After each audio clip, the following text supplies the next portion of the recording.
qu'on pourrait qualifier d'économique. Au fond, il y aurait une question du style, est-ce qu'on peut faire métropole en temps de crise? Ou en tout cas, comment la question métropolitaine est-elle reposée euh, à contretemps, as-tu dit, c'est-à-dire en prenant les acteurs qui commençaient à s'organiser à contre-pied dans un contexte économique et de concurrence reformulée. Bon, mais je vais suivre ton fil et sans doute on va avoir un élément de controverse parce que effectivement je n'ai pas d'éléments pour alimenter cette hypothèse au plan économique. J'aurais plutôt tendance à la bousculer et mon credo, comme tu dis, je parle de ma fenêtre, moi, chacun pourra parler de la sienne. Hein. Mon credo est plutôt du côté politique et il est plutôt une interrogation sur la nature de la société politique francilienne. Mais bon, tout ça est vraiment à ciel ouvert, donc voilà. Alors, tu as raison, il y a une absence de sédimentation dans la construction métropolitaine parisienne et francilienne. Moi, je connais surtout les territoires du reste de la France, de cette façon. Les 1001 territoires de la décentralisation, je les fréquente effectivement depuis, disons, le début des années 90, en tant que chercheur et progressivement en tant que consultant depuis une bonne dizaine d'années, une quinzaine d'années maintenant. Et ce qui les caractérise, tu as raison, je n'avais jamais tellement nommé la chose, mais c'est une certaine appétence à procéder par étapes, y compris parfois dans une certaine douleur, mais en tout cas dans une capacité de récit qui, sans être tout à fait spectaculaire, est jamais perdu. C'est-à-dire que les territoires en font sans doute pas des tonnes sur la compréhension, leur capacité réflexive à expliquer qu'est-ce qu'on a fait dans les années 90, qu'est-ce qu'on fait dans les années 2000, qu'est-ce qui nous arrive, etc. etc. Mais ils n'ont pas de mémoire courte, quand même, globalement, sur leurs évolutions, les changements de périmètre, enfin, toutes ces questions institutionnelles, y compris, au fond, les bouleversements socio-économiques et fonctionnels qu'ils traversent. Une toute petite anecdote à ce propos. En ce moment, j'accompagne le Finistère Sud, ça nous met loin, mais les questions sont assez proches dans l'élaboration de son pôle métropolitain. Et voilà des gens qui sont très en retard sur l'organisation, on va dire, supracommunautaire, hein, pour faire de la solidarité dans des enveloppes un peu plus judicieuses. Alors, c'est pas le Landerneau, parce que ça, c'est le Finistère Nord, mais le Finistère Sud a assez Landerneau. Donc, ils ont quand même ils ont mis beaucoup de temps, pas autant que les Franciliens, mais beaucoup de temps. Et ceci dit, c'est assez clair ce qu'ils peuvent raconter sur leurs étapes, l'étape pays, l'étape révolution intercommunale mais non terminée, etc., etc., y compris sur l'étape d'après, une grande communauté d'agglomération autour de Quimper, une communauté XXL, comme on dit aujourd'hui. En région francilienne, on a l'impression que, hors les fantômes, je veux dire à part HORS, hors les fantômes de la planification, des grands documents qui ont toujours eu la faiblesse, enfin disons le défaut dans la cuirasse d'être produits autant par l'État que par les collectivités, beaucoup plus par l'État et puis progressivement autant que, etc. Il n'y a pas de capacité à raconter une histoire qui marque des étapes et que tout un chacun pourrait ensuite jauger sur le fait qu'on progresse vers. Et pour avoir un peu fréquenté le terrain dans diverses occasions, par exemple, il faut être clair, le projet de territoire d'Est Ensemble, solide communauté d'agglomération devenue depuis donc un EPT, c'est frappant comment le récit communal reste droit dans ses bottes, avec une capacité historique inébranlable à se fonder comme l'espace ultime de toutes sortes de légitimités, adossé au département, bien sûr, mais après, quoi qu'il se passe, on a l'impression que ça doit rentrer comme au chausse-pied dans le même emballage que celui qui est revendiqué, ça dépend des familles politiques, mais là, assez clairement quand même, depuis les années de l'après-guerre. Comment comprendre cette absence de sédimentation qui est complètement paradoxale par rapport au fait que tout le reste de la région métropolitaine raconte une sédimentation, je veux dire d'abord dans le peuplement, l'extraordinaire transformation socio-démographique de la région, et en particulier pour les dernières périodes, son extraordinaire cosmopolitisation, le fait que c'est devenu une ville-monde d'un point absolument incroyable, mais aussi une sédimentation sur les nouvelles fonctions productives, après la désindustrialisation de la région parisienne, c'est des termes qui commence à dater un peu parce qu'il s'est passé mille autres choses qui sédimentent dans le sens où on monte en fonction. On monte en fonction industrielle immatérielle, en fonction de conception, en fonction productive sur de nouveaux champs de l'économie, et qui font qu'effectivement, on a bel et bien à faire un processus cumulatif. Et il n'est pas cumulatif politiquement. Moi, je pense que cette tare, ou cette espèce d'incapacité à arriver à cumuler des actes politiques démocratiques qui font que, un peu comme dans l'histoire d'un pays, il y a la troisième, la quatrième, la cinquième République, une constitution, puis une autre, et puis des États constitués, et là où on a l'impression qu'on pédale dans la semoule, et c'est mon analyse après, et dû au fait que nous sommes ici dans un terreau politique très particulier, qui est travaillé plus que n'importe quel autre en France par le système des partis. Parce que c'est ici que les systèmes des partis trouvent leur ancrage, le cœur de chauffe de leurs dispositifs techniques, culturels, leurs ressources humaines, oui, y compris, en appui bien sûr sur leur capacité à aller chercher des fiefs en province, et ces mots ne sont pas un hasard, ils disent bien le fonctionnement extraordinairement archaïque dans le rapport à la profondeur du pays, avec ces grands comités d'État allant faire un petit tour pour trouver un terrain d'atterrissage, de parachutage, et s'y ancrer pour faire comme si ils étaient issus de, etc. Enfin, on connaît tout ça par cœur, et on en a eu 1000 exemples, et ce depuis très longtemps, depuis la Troisième République, même depuis Gambetta, depuis l'origine de la Troisième République. Bon, ça nous emmènerait loin que de débattre de système des partis, dont je ne suis d'ailleurs pas compétent pour aller dans une vraie analyse de ce que ça représente.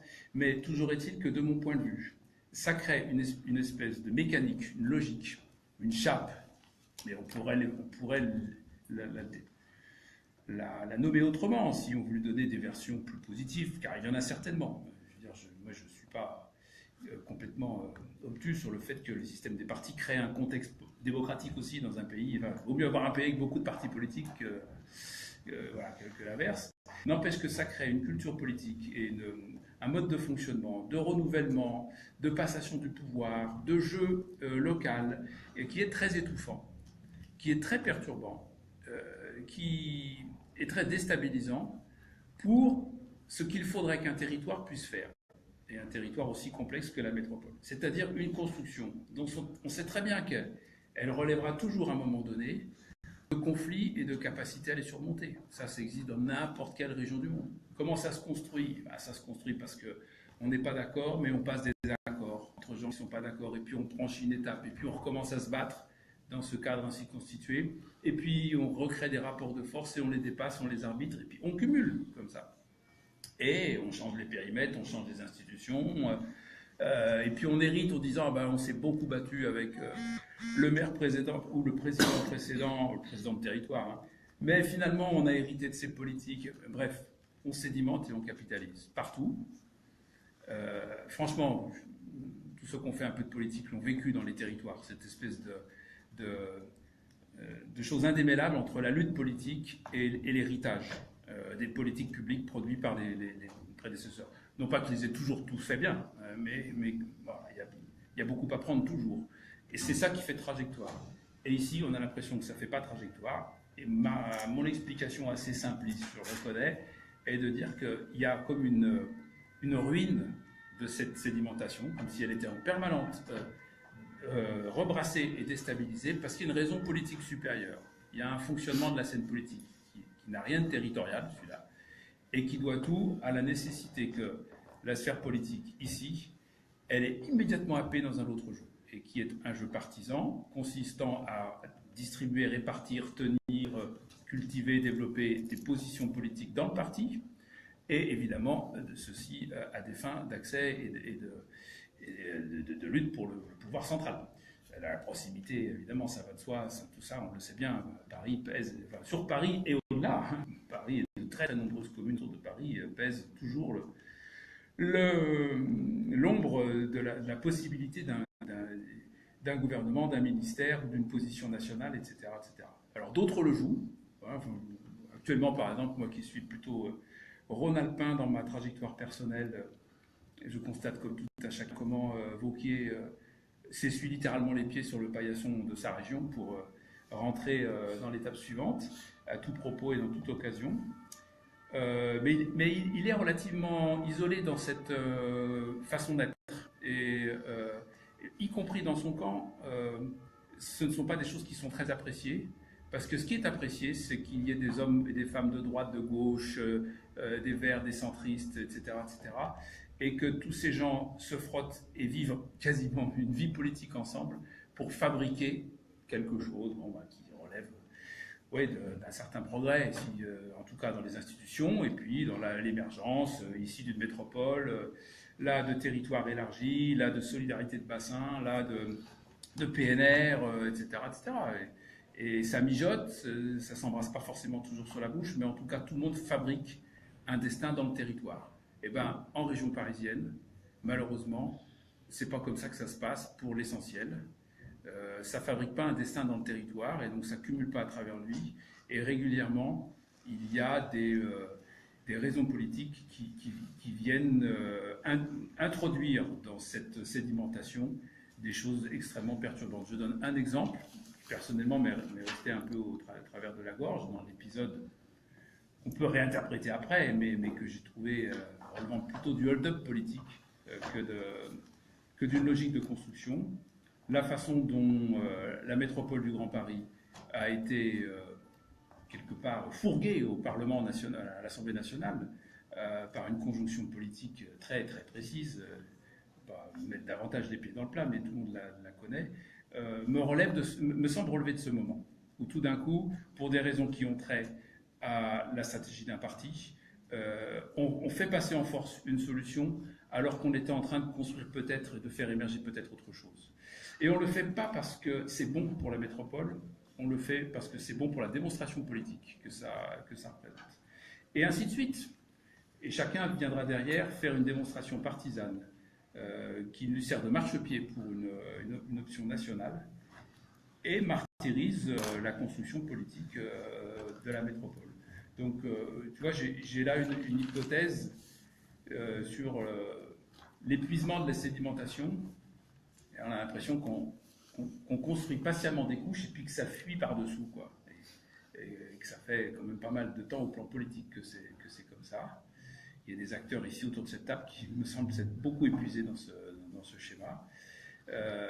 Et ben pour moi, la raison, c'est ça, c'est que on joue ici dans une scène qui est spécifique à la capitale et qui est exceptionnelle et qui est encore très largement lestée par ce fameux système des partis. Je pense qu'elle le restera évidemment relativement structurellement, mais la bonne nouvelle pourrait être que ce système des partis évolue, que le principe de parti politique évolue, et que la façon dont on y construit les positions politiques, à vocation nationale, change dans un rapport moins clientéliste, dans une construction de la légitimité qui relèvera moins de ce système quand même terriblement versaillais, quoi. Je ne parle pas des Versaillais de 70, hein. Je parle des Versaillais de Louis XIV, c'est-à-dire de ce jeu de cabinet permanent entre des coteries, des familles, des courants, des clans, des écuries, etc. Enfin, c'est du Louis XIV dans le texte. Je pense que c'est une forme archaïque, une forme politique extrêmement archaïque, et que petit à petit devraient se développer des familles et des courants politiques beaucoup plus réticulés, beaucoup plus horizontaux, beaucoup plus ouverts, que la capitale y jouera encore un rôle important, mais beaucoup moins exclusif, et que du coup, ça devrait libérer cette scène métropolitaine de cette chape dont j'ai parlé. Mais là, je fais peut-être un peu de science-fiction, mais enfin, il y a quand même quelques hommes politiques qui ont essayé de lancer des coopératives ou d'autres choses comme ça, qui me semblent être la forme d'avenir sur ce qu'est l'expression d'une association politique. Voilà. On est pas oublier qu'un parti, c'est une association. Et franchement, nos partis ne rendent pas hommage à ce qu'est l'habilité de l'association. Maintenant, ta deuxième question, puis comme mon hypothèse, donc, tu vois, me conduit plutôt à une lecture ultra-politique des choses, va venir un peu challenger ta proposition, qui est de dire il s'est passé quelque chose en 2008-2011 qui facilite pas le boulot. Je passe à ma deuxième question, qui quelles véritables avancées dans le champ métropolitain? Que je trouve une question très juste parce que ça nous aide à ne pas nous martyriser quotidiennement du fait que la métropole n'est pas tricotée, voire même qu'elle pourrait être rayée d'un trait de plume et qu'on repart à zéro et que tout ça est une catastrophe institutionnelle permanente, un déni etc. Parce que la métropole fonctionne pendant ce temps-là. Le fait métropolitain, lui, bon, il est quoi, il existe, il se déploie. Et alors, là aussi, on pourrait certainement avoir un débat d'appréciation extrêmement riche, mais je veux peut-être un peu vous décevoir, je ne sais pas, ou vous surprendre, mais moi je considère, moi qui suis un vieux Parisien quand même, parce que je suis né dans cette ville en 58 et que je n'ai jamais tellement perdu de vue, j'ai commencé un tout début de carrière en enseignement, je suis revenu, je suis reparti, etc., etc. Moi je considère que cette région n'a jamais été aussi métropolitaine de toute son histoire. Qu'est-ce que j'appelle une région métropolitaine? J'appelle une région métropolitaine une région qui a une capacité urbaine à être connectée sur le monde. Et je dis de toute son histoire parce que ça a été une grande capitale coloniale, mais ce n'était pas le monde, c'était une fraction de monde, c'était une fraction française du monde, une fraction épouvantablement française du monde. Et je ne vois pas de temps historique où Paris ait été aussi global city, comme a dit l'autre, Saskia Sassen, dans les années 90. Alors là-dedans, il y a le pire et le meilleur, ça c'est sûr. C'est truffé de contradictions capitalistique et mondialisé, mais n'empêche que je vois ce que ça travaille dans le champ social et le champ économique comme de véritables avancées. Et je vois ces avancées en particulier, là je me limiterai à un discours qui est peut-être un peu sud-urbaniste, il y aurait sans doute protestation dans la salle, comme on dit, dans une lecture plus sociale ou sociétale des choses. Mais il me semble que Paris, contrairement à ce qu'on dit souvent, quand je dis Paris, je dis jamais la ville de Paris, moi. Voilà, c'est pas Paris, c'est ce que vous voulez, mais enfin, en tout cas, pour moi, c'est la totalité, quoi. C'est l'ensemble d'un système dont personne ne sait jusqu'où il va, mais qui globalement concerne dans les 10 millions d'habitants, 10 millions d'habitants. Il me semble que ce système, il n'a jamais été aussi actif dans ses transformations urbaines, dans sa capacité de régénérescence, dans sa capacité à accueillir de l'innovation dans ce qui le fait vivre matériellement. Je parle des systèmes de transport, des modes d'habiter, de son rapport à l'énergie, de ses aménagements, au sens physique, hein, je parle de l'occupation de l'espace. Évidemment qu'on fait encore un tas de choses très graves, illogiques, non durables, irrationnelles, mais je préfère ce que nous faisons dans cette génération que ce qu'a fait celle des années 60. Incontestablement. C'est pour ça que je parle de vraies avancées métropolitaines, parce qu'il me semble que, voilà, très globalement, la région francilienne, depuis 20 ans, depuis la fin des années 90, alors même qu'elle pédale dans la semoule au plan politique et institutionnel, connaît de vraies avancées quant à son degré de qualité métropolitaine. Et ceci induit évidemment non pas des avancées, mais des vraies excitations ou accentuations de tout ce qui est généré comme injustice, des défauts insupportables, et je pense en particulier à la question majeure, où sont les pauvres et les ménages en difficulté dans cette région métropolitaine. Et ça aussi, ce ne sont pas des avancées, mais ce sont des preuves d'hyper-métropolisation. Ils sont dans des poches de concentration plus vives qu'elles n'ont jamais été, et par conséquent, ils sont dans des obligations, des nécessités absolument impératives de réinsertion dans le système métropolitain. Je dirais que ça ne fait pas avancer, ça fait plus alerte, ça fait plus incendie, quoi, ça fait plus exigence politique majeure, mais en tout cas, le sujet n'a jamais été aussi pointu, celui de l'accueil des réfugiés, celui de la ghettoisation de ces banlieues, et pas que des banlieues. Et de ce point de vue-là, le fait qu'on s'en saisisse, qu'on ne le tolère pas, que ça soit le motif d'un travail culturel de fond, parce qu'il est là, ce travail culturel de fond, pour moi, voilà. Les choses avancent dans leurs contradictions, c'est ça que je veux dire. Alors, pour finir, tu ouvres un débat qui consiste à dire émergence. Je suis d'accord avec toi sur la datation. de la Noé, premier mandat, cristallisation, moment troublant idéologiquement, que de se dire, mais alors la métropole arrive par des gens qui ne sont pas censés s'entendre aussi facilement que ça sur la désignation de la chose. Et d'ailleurs, c'était pas si spontané que d'arriver à la faire, pour caricaturer un peu les choses, avec Christian Blanc en main droite et Pierre Mansart en main gauche. Parce que je les ai vus s'embrasser, non pas sur la bouche, mais en tout cas avoir des moments de vraie connivence sur qu'est-ce qu'on est en train de faire ou qu'est-ce qu'on a fait. Donc cristallisation 2005-2010, oui, c'est vrai. En vol, à contre-temps, en vol, oui, enfin en vol, disons, avis de naissance, extrait de naissance, là, hein, comme dit l'autre, t'as bouffé ton extrait de naissance, parce que, en fait, l'envol n'est pas vraiment là. À contre-temps, post-2008-2011, est-ce que c'est parce qu'il y a crise mondiale que le Grand Paris peine? Bon, écoute, on va débattre tous ensemble, parce qu'on va écouter aussi, on va échanger.